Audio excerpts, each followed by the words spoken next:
Allons donc, messieurs et mesdames. Mais vous moquez-vous avec votre longueur? Et ne voulez-vous pas tous venir ici? La peste soit des gens, hein. Voilà. Oh, monsieur de Brécourt. Quoi? Monsieur de Lagrange. Qu'est-ce? Monsieur du Croisy. Mademoiselle du Parc. Oui, bien. Mademoiselle Béjart. Oui, qu'y a-t-il? Mademoiselle de Brie. Et que veut-on? Mademoiselle du Croisy. Qu'est-ce que c'est? Et Mademoiselle Molière. Oui, je viens. Je crois que je deviendrai fou avec tous ces gens-ci. Non mais, tête bleue, messieurs, me voulez-vous faire enrager aujourd'hui? Que voulez-vous qu'on fasse? Nous ne savons pas nos rôles. Et c'est nous faire enrager vous-même que de nous obliger à jouer la sorte. Non, ces étranges animaux à conduire que les comédiens. Jean-Baptiste, bien nous voilà. Que prétendez-vous faire? De grâce, mettons-nous ici. Et puisque nous voilà tous habillés, hein, et que le roi ne doit venir que de 2 heures, employons ce temps à répéter notre affaire et voir la manière dont il faut jouer les choses. Le moyen de jouer ce qu'on ne sait pas.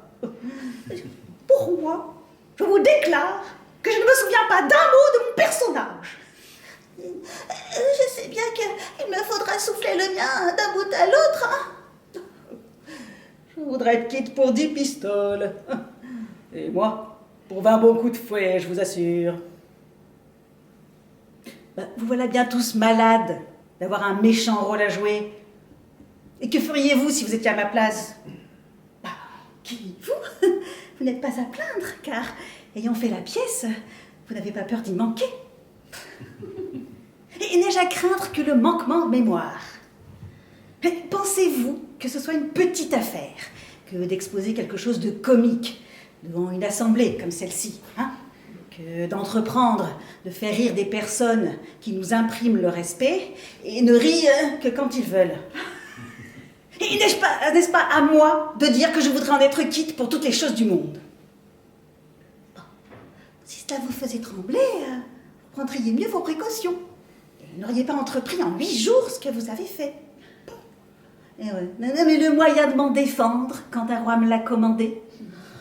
Oui, bon, le moyen, une respectueuse excuse fondée sur l'impossibilité de la chose, dans le peu de temps qu'on vous donne. Puis tout autre, en votre place, ménagerait mieux sa réputation. Et ce serait bien gardé de se commettre comme vous faites. Non, mais où en serez-vous, je vous prie, si l'affaire réussit mal, hein? Et quel avantage pensez-vous qu'en prendront tous vos ennemis? Oui, en effet, elle a raison. Il fallait s'excuser avec respect envers le roi ou demander du temps davantage. Oh, mon Dieu, mesdemoiselles, les rois n'aiment rien tant qu'une prompte obéissance, hein, et ne se plaisent point du tout à trouver des obstacles. Les choses ne sont bonnes que dans le temps où ils les souhaitent. Leur en vouloir reculer le divertissement, c'est en ôter pour eux toute la grâce.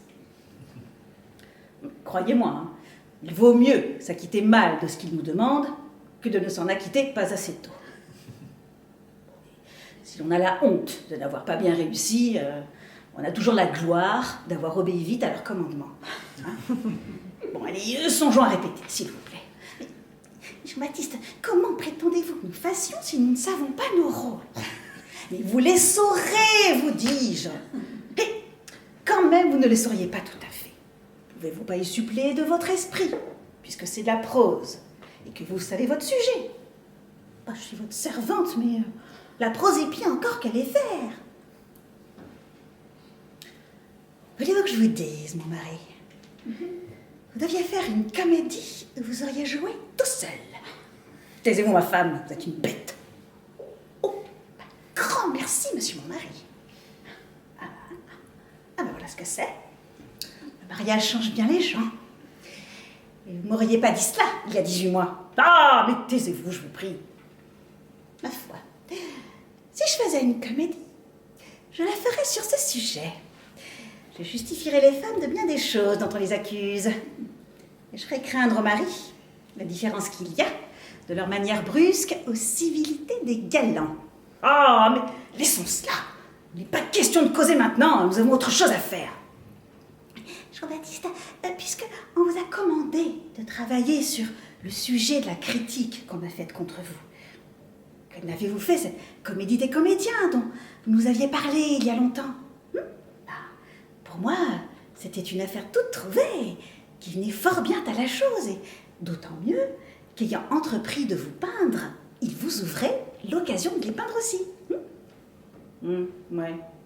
Oui, il est vrai, mais j'ai mes raisons pour ne le pas faire, et je n'ai pas cru, entre nous, que l'affaire en valut la chose, la peine. Et puis, il fallait plus de temps pour exécuter cette idée.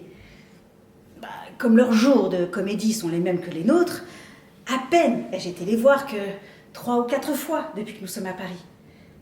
Je n'ai attrapé de leur manière de réciter que ce qui m'a d'abord sauté aux yeux, vous voyez, et j'aurais eu besoin de les étudier davantage pour faire des portraits bien ressemblants. Non, pour moi, j'en ai reconnu quelques-uns dans votre bouche tout de même.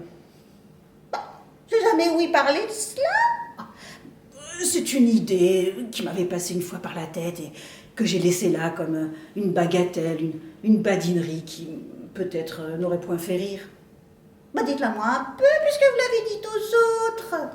Et nous n'avons pas le temps maintenant. Oh, mais seulement 2 mots. D'accord. J'avais songé une comédie où il y aurait eu un poète que j'aurais représenté moi-même, vous voyez, et qui serait venu pour offrir une pièce à une troupe de comédiens nouvellement arrivés de la campagne. Bon, ça aurait donné quelque chose comme « Avez-vous, aurait-il dit, des acteurs et des actrices qui soient capables de bien faire valoir un ouvrage, car ma pièce est une pièce. » Et monsieur, auraient répondu les comédiens, nous avons des hommes et des femmes qui ont été trouvés raisonnables partout où nous avons passé. Qui fait les rois parmi vous? Voilà un acteur qui s'en démêle parfois. Qui? Ce jeune homme bien fait. Oh, vous moquez-vous? Il faut un roi qui soit gros et gras comme 4, un roi morbleu qui soit entripaillé comme il faut, un roi d'une vaste circonférence et qui puisse remplir un trône de la belle manière. La belle chose qu'un roi d'une taille galante. Voilà déjà un grand défaut. Enfin bon. Que je l'entende un peu réciter une 12aine de vers.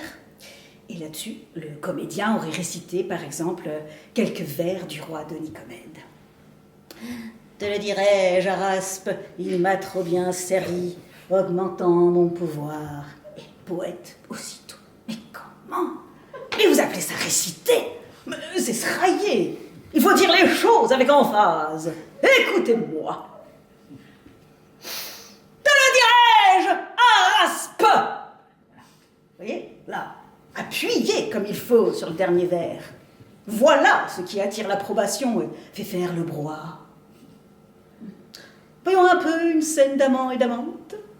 Et là-dessus, un comédien et une comédienne auraient fait une scène ensemble, qui est celle de Camille et de Curiace, par exemple. Iras-tu, ma chère âme, et ce funeste honneur te plaît-il aux dépens de tout notre bonheur? Hélas, je vois trop bien, etc., etc. Et le poète, aussitôt. Vous vous moquez, mais vous ne faites rien qui vaille. Et voici comment il faut réciter cela. J'ai raté, ma chère âme. Non, je te connais mieux. Voilà l'idée. Et il aurait parcouru de même tous les acteurs et toutes les actrices.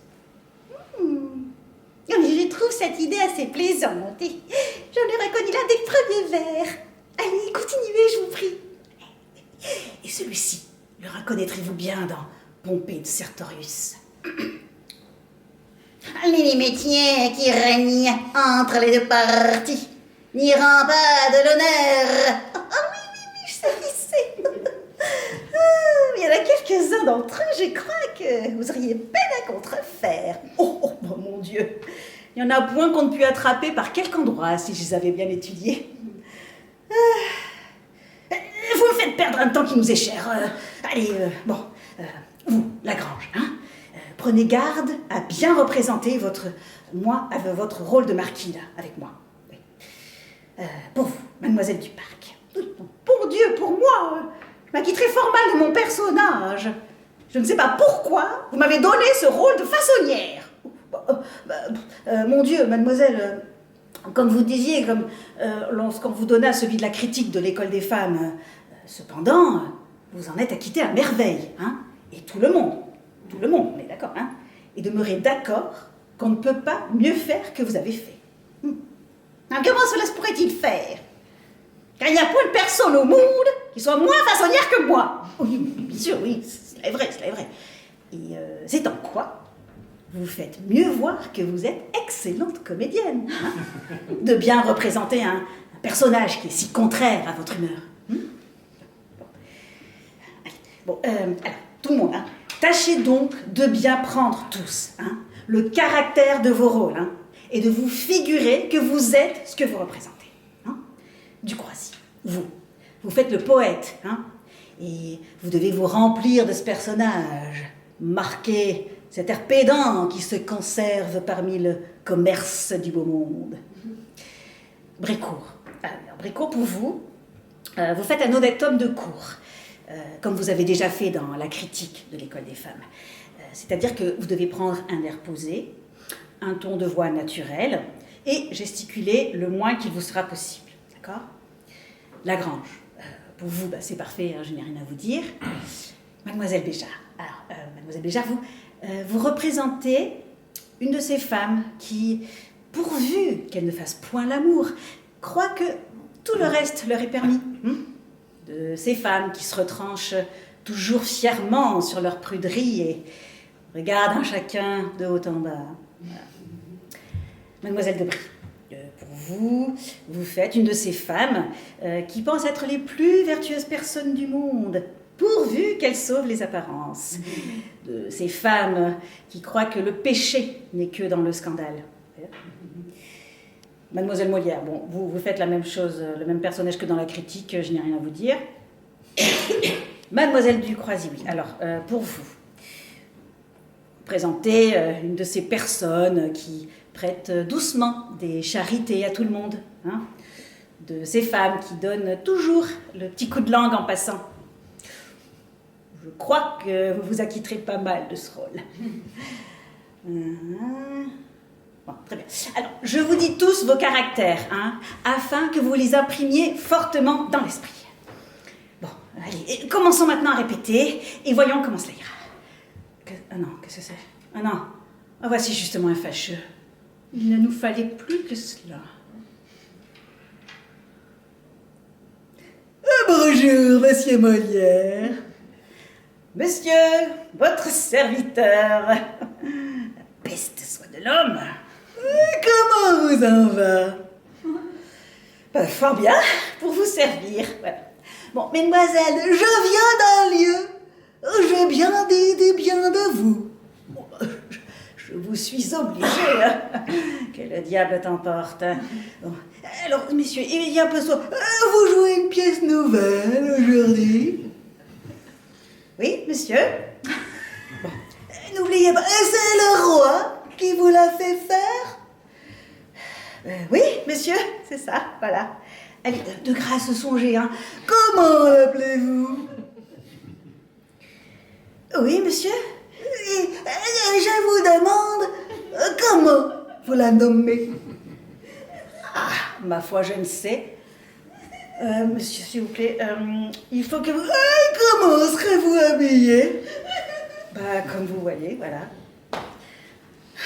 Je vous prie, monsieur. Quand commencerez-vous? Quand le roi sera venu, voilà. Hein? Allez, au diantre, le questionnaire. Quand croyez-vous qu'il vienne? La peste m'étouffe, monsieur, si je le sais. Savez-vous point? Tenez, monsieur, je suis le plus ignorant homme du monde. je ne sais rien de tout ce que vous pourrez me demander, je vous jure. J'enrage. Ce bourreau vient avec un air tranquille, vous faire des questions et ne se soucie pas qu'on ait en tête d'autres affaires. Ah, mademoiselle, votre serviteur. Ah, bon, le voilà d'un autre côté maintenant. Vous voilà belle comme un petit ange. Je les vois toutes les deux aujourd'hui. Oui, monsieur.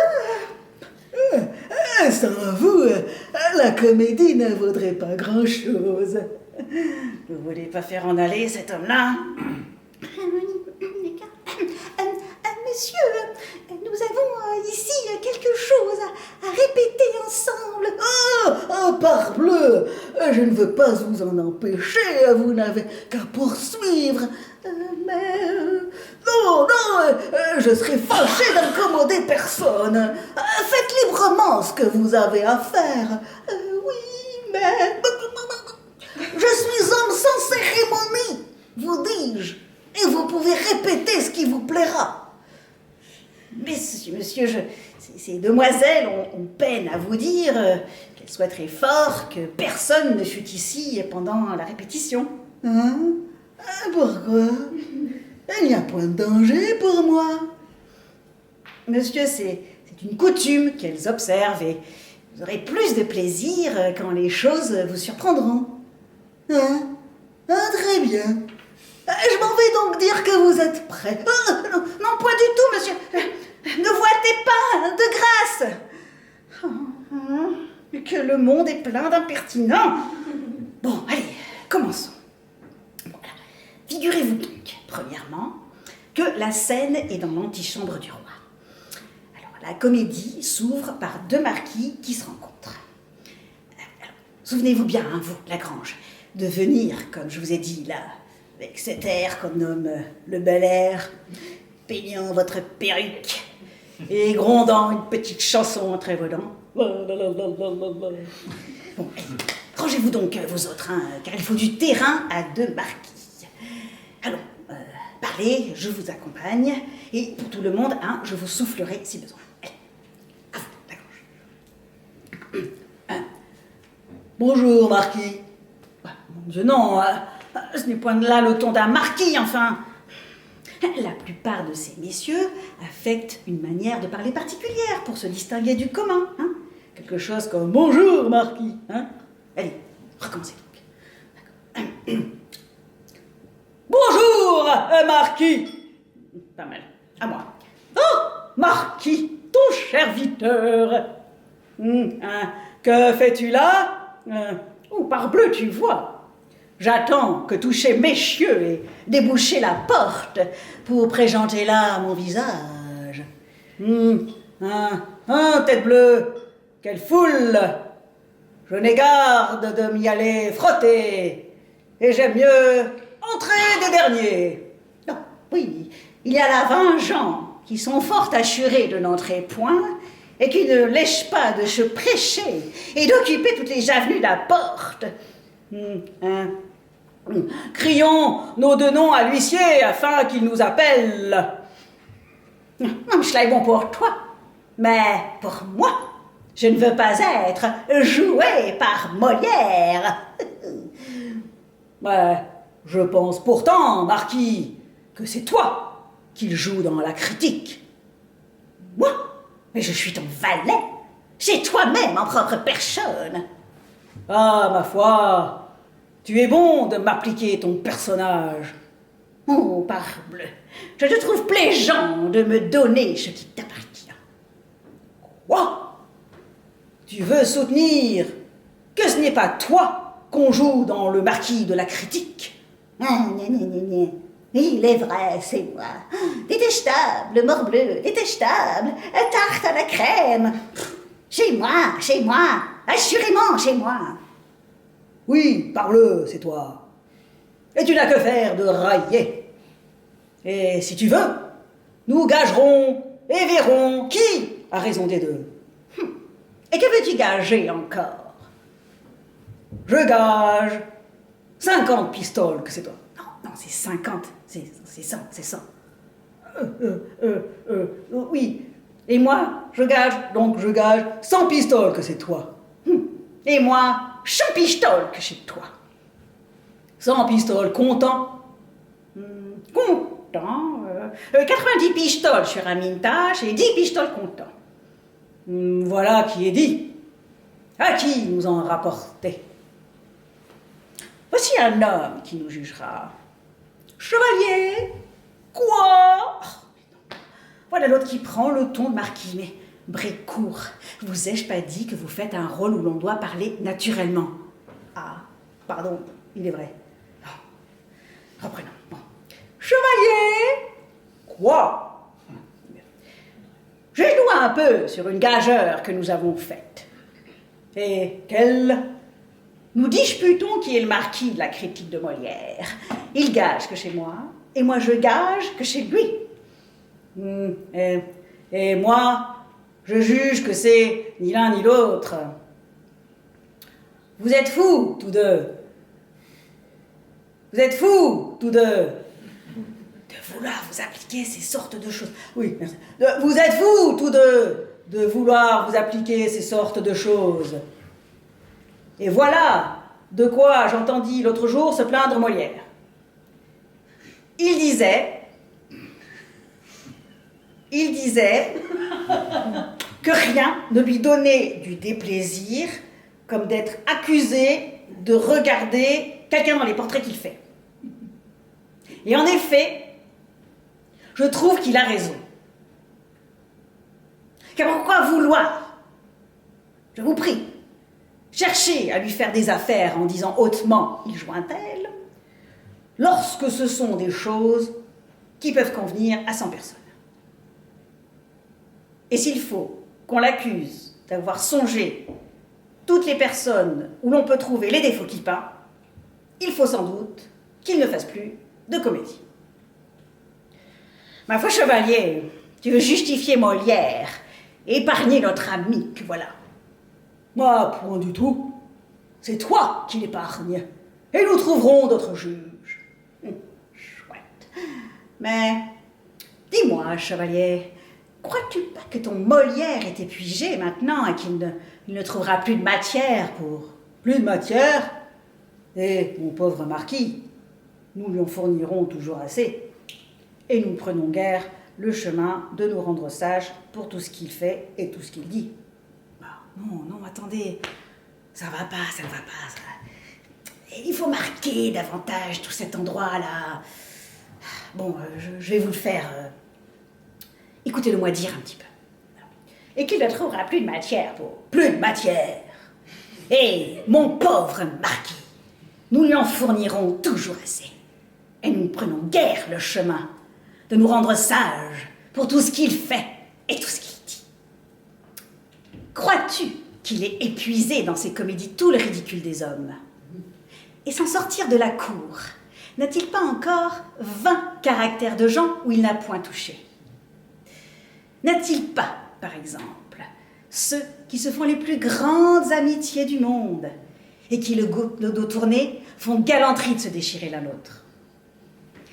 N'a-t-il pas ceux qui sont toujours mécontents de la cour, ces suivants inutiles, ces incommodes assidus, ces gens, dis-je, qui pour service ne peuvent compter que des importunités? N'a-t-il pas ceux qui caressent également tout le monde, qui promènent leur civilité à droite et à gauche, avec les mêmes embrassades et les mêmes protestations d'amitié? Oh, monsieur, votre très humble serviteur. Oh, monsieur, je suis tout à votre service. Va, marquis. Molière aura toujours plus de sujets qu'il n'en voudra. Et tout ce qu'il a touché jusqu'ici n'est rien que bagatelle au prix de ce qui reste. Bon, vous voyez, voilà à peu près comment cela doit être joué. Oui, c'est assez, je vois, oui. Bon, allez, poursuivez. Voici Climène et Élise. Ah oui, alors là-dessus. Vous arrivez toutes deux, hein. Et mademoiselle du Parc, hein, prenez bien garde, vous, à vous déhancher comme il faut et à bien faire des façons. Cela vous contraindra un peu, mais qu'y faire, hein. faut parfois se faire violence. Bon, allez, à vous, mademoiselle Molière.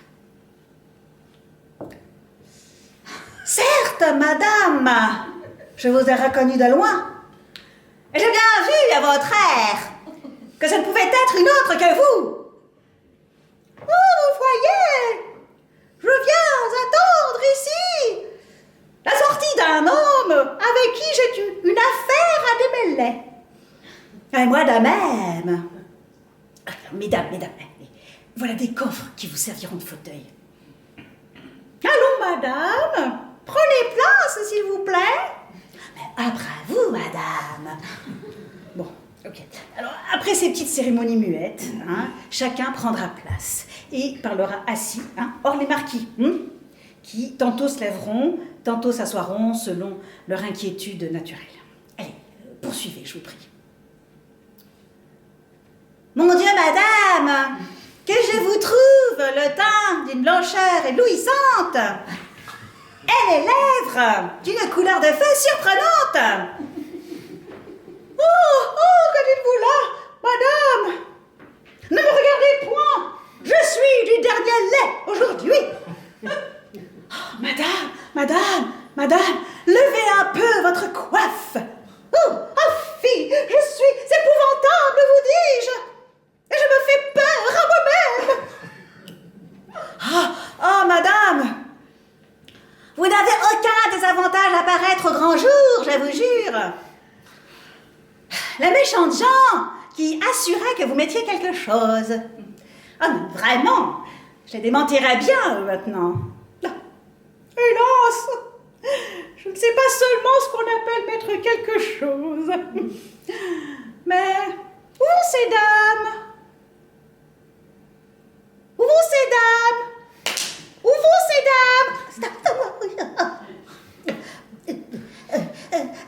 Vous voulez bien, mesdames, que nous vous donnions en passant la plus agréable nouvelle du monde? Voilà, monsieur Lycidas, qui est là, voilà, qui vient de nous avertir qu'on a fait une pièce contre Molière que les grands comédiens vont jouer. Oui, il est vrai, on me l'a voulu lire. C'est un nommé Brochot qui l'a faite. Monsieur, elle est affichée sous le nom de Bourseau. Mais, à vous dire le secret, Bien des gens ont mis la main à cet ouvrage. mais, à vous dire le secret, bien des gens ont mis la main à cet ouvrage, et l'on en doit concevoir une assez haute attente. Chacun de nous a donné un coup de pinceau à son portrait. Mais, nous nous sommes bien gardés d'y mettre nos noms. Et pour rendre sa défaite plus ignominieuse, nous avons voulu choisir tout exprès un auteur sans réputation. Non mais pour moi, je vous avoue que j'en ai toutes les joies imaginables. Et moi aussi, par la chambre, le railleur sera raillé. Il l'aura sur les doigts, ma foi. Oui, cela lui apprendra à vouloir satiriser tout. Comment? Cet impertinent ne veut pas que les femmes aient de l'esprit. Il condamne toutes nos expressions élevées et prétend que nous parlons toujours terre à terre. Oui, cela est insupportable. Il n'y a pas une femme qui ne puisse plus rien faire. Que ne laisse-t-il en repos nos maris, sans leur ouvrir les yeux et leur faire prendre garde à des choses dont ils ne s'avisent pas? Oui, la représentation de cette comédie, madame, aura besoin d'être appuyée, et les comédiens de l'hôtel, oh mon Dieu, mais qu'ils n'appréhendent rien. Je leur garantis le succès de leur pièce, corps pour corps. Mais vous avez raison, madame. Trop de gens sont intéressés à la trouver belle. Je vous laisse à penser si tous ceux qui se croient satirisés par Molière ne prendront pas l'occasion de se venger de lui en applaudissant à cette comédie. Sans doute. Et pour moi, je réponds de 12 marquis, 6 précieuses, 20 coquettes et de 30 cocus, voilà, qui ne manqueront pas d'y battre des mains. En effet, mais pourquoi aller offenser toutes ces personnes-là? Et particulièrement les cocus, qui sont les meilleurs gens du monde. Et par la Chambleu, on m'a dit qu'on va dauber, lui et toutes ces comédies, de la belle manière, hein. Et que les comédiens et les auteurs sont diablement animés contre lui. Mais tout à fait. Mais pourquoi fait-il de méchantes pièces que tout Paris va voir? Et où il peint si bien les gens que chacun s'y reconnaît. Que ne fait-il les pièces comme celle de monsieur Lycidas? Il est là, voilà. Il n'aurait personne contre lui, et tous les auteurs en diraient du bien. Oui, il est vrai que j'ai l'avantage de ne point faire d'ennemis, et tous mes ouvrages ont l'approbation des savants. Mais quand jouera-t-on le portrait du peintre? Je ne sais. Je ne sais. Je ne sais pas. Mais je me prépare fort à paraître des premiers. Je ne sais. Mais je me prépare fort à apparaître des premiers sur les rangs pour crier « Ah, voilà qui est beau !» Mais pour moi, j'ai payé de ma personne comme il faut. Et je réponds d'une bravoure d'approbation qui mettra en déroute tous les jugements ennemis. Ma foi, chevalier, mon ami, il faudra que ton Molière se cache. Qui, lui, je te promets, marquis, qu'il fait dessein d'aller sur le théâtre, rire avec tous les autres du portrait qu'on a fait de lui. Parble. Ce sera donc du bout des dents qu'il y rira. Va, peut-être qu'il y trouvera plus de sujets de rire que tu ne penses. On m'a montré la pièce, et comme tout ce qu'il y a d'agréable sont effectivement les idées qui ont été prises de Molière, la joie que cela pourra donner n'aura pas lieu de lui déplaire, sans doute. Les comédiens m'ont dit qu'ils l'attendaient sur la réponse, et que... Sur la réponse? Ma foi, je le trouverais un grand fou s'il se mettait en peine de répondre à leurs invectives. La meilleure réponse qu'il leur puisse faire, c'est une comédie qui réussisse comme toutes ces autres. Voilà le vrai moyen de se venger d'eux comme il faut. Et de l'humeur dont je les connais, je suis fort assurée qu'une pièce nouvelle qui leur enlèvera le monde les fâchera bien plus que toutes les satires qu'on pourrait faire de leur personne. Excusez-moi. Désolée. Souffrez que j'interrompe pour un peu la répétition. Voulez-vous que je vous dise, Jean-Baptiste, si j'avais été à votre place, j'aurais poussé les choses autrement. Tout le monde attend de vous une réponse vigoureuse. Non, mais j'enrage de vous entendre parler de la sorte. Mais le bel honneur que j'en pourrais tirer, le grand dépit que je leur ferais, ne se sont-ils pas préparés de bonne volonté à toutes ces sortes de choses? Ils se sont fort plaints toutefois de 3 ou 4 mots que vous avez dit d'eux dans la critique et dans vos précieuses. Oui, il est vrai, il est vrai. Ces 3 ou 4 mots sont fort offensants, et ils ont grande raison de les citer. Allez, ce n'est pas cela. Le plus grand mal que je leur ai fait, c'est que j'ai eu le bonheur de plaire un peu plus qu'ils n'auraient voulu. Mais laissons-les faire tant qu'ils voudront. Toutes leurs entreprises ne doivent point m'inquiéter. Ils critiquent mes pièces, tant mieux. Et Dieu me garde d'en faire jamais qu'il leur plaise. Ce serait une mauvaise affaire pour moi. Il n'y a pas grand plaisir toutefois à voir déchirer ces ouvrages. Mais qu'est-ce que cela me fait? N'ai-je pas obtenu de ma comédie tout ce que j'en voulais obtenir? Puisqu'elle a eu le bonheur d'agréer aux augustes personnes à qui particulièrement je m'efforce de plaire. Non mais est-ce moi, je vous prie, que cela regarde maintenant? Ma foi, j'aurais joué ce petit monsieur l'auteur. qui se mêle des cris contre des gens qui ne songent pas à lui. Oh, mais vous êtes folle! Le beau sujet à divertir la cour que Monsieur Bourseau. Je voudrais bien savoir de quelle façon on pourrait l'ajuster pour le rendre plaisant. Et si, quand on le bernerait sur un théâtre, il serait assez heureux pour faire rire le monde. Ce lui serait trop d'honneur que d'être joué devant une auguste assemblée. Il ne demanderait pas mieux. Je ne prétends faire aucune réponse à toutes leurs critiques et leurs contre-critiques. Mais qu'ils disent tous les mots du monde de mes pièces, j'en suis d'accord. Qu'ils s'en saisissent après nous. Qu'ils les retournent comme un habit pour les mettre sur leur théâtre. J'y consens. Ils en ont besoin, hein. Et je serais bien aise de contribuer à les faire subsister. Allez, je leur abandonne de bon cœur mes ouvrages, ma figure, mes gestes, mes paroles, mon ton de voix, ma façon de réciter, pour en faire dire tout ce qu'il leur plaira, s'ils en peuvent tirer quelque avantage. Mais enfin, Jean-Baptiste... Mais enfin, vous me feriez devenir fou.